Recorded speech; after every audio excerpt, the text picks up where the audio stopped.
Transcription number 113. Get ready to write. Start. This resolution, as I find it, has two parts. The first part relates to an inquiry into the monopolistic hold of foreign-owned and foreign-controlled advertising agencies in India. The second part is in regard to the desirability of government taking advantage of Indian advertising firms in relation to its advertisement of nationalized concerns, railways, and so forth.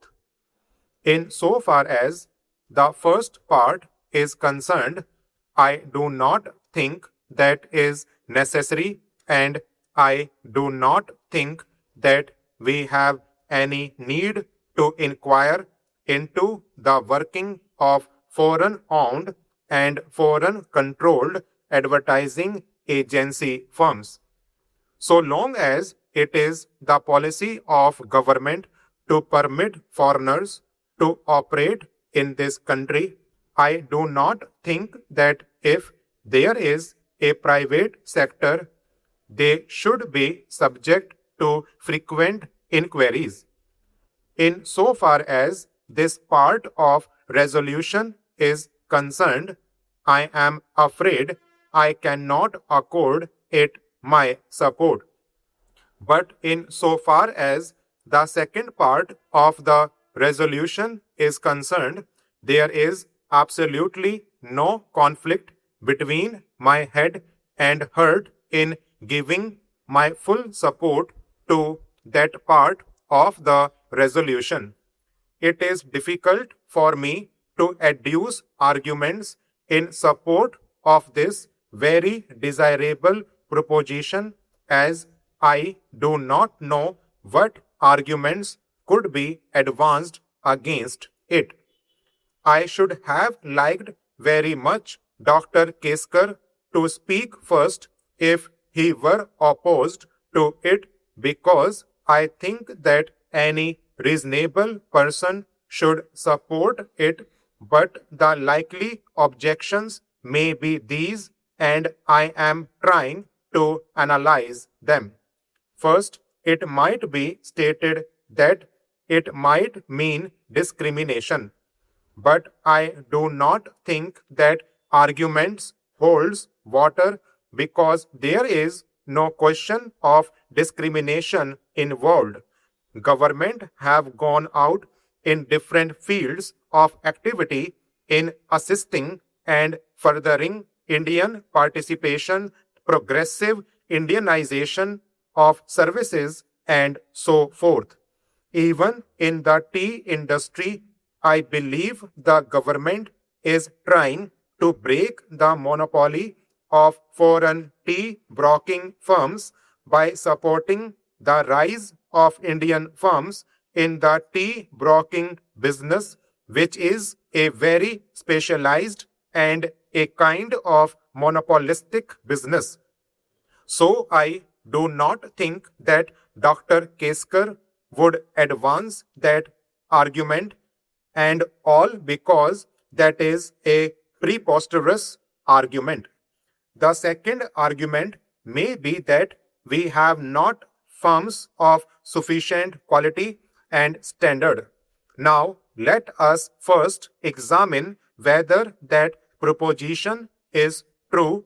I submit that that proposition is not quite true, although in reply to a question by the mover of the resolution, the Honorable Minister for Information and Broadcasting did say that they sometime find themselves in difficulty when they had entrusted advertising business to Indian firms. Now, I do not know if you are aware that one of the most important advertisements that appear in papers is that of the tea board, and that advertisement is, I think, by an Indian agency. I do not think that anybody here would contend that the art quality attained by the firm which is entrusted with this advertisement work is in any way inferior to the work done by any of the foreign agencies, because every one of us has seen the advertisements of tea. And as for myself, I can say that I am perfectly satisfied with the quality of work done by that firm.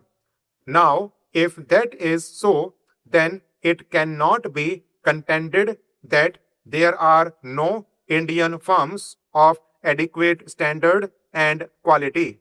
The question then may be asked that there are not sufficient numbers of such Indian firms.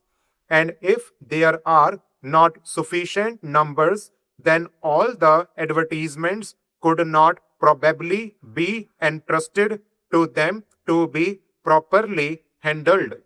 On that, I have not, I am afraid, sufficient information.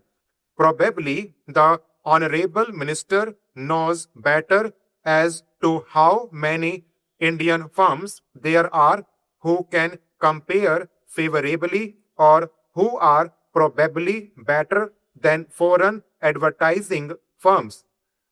But to the extent that there can be no argument that so far as government advertising work is concerned, it should be entrusted to such firms.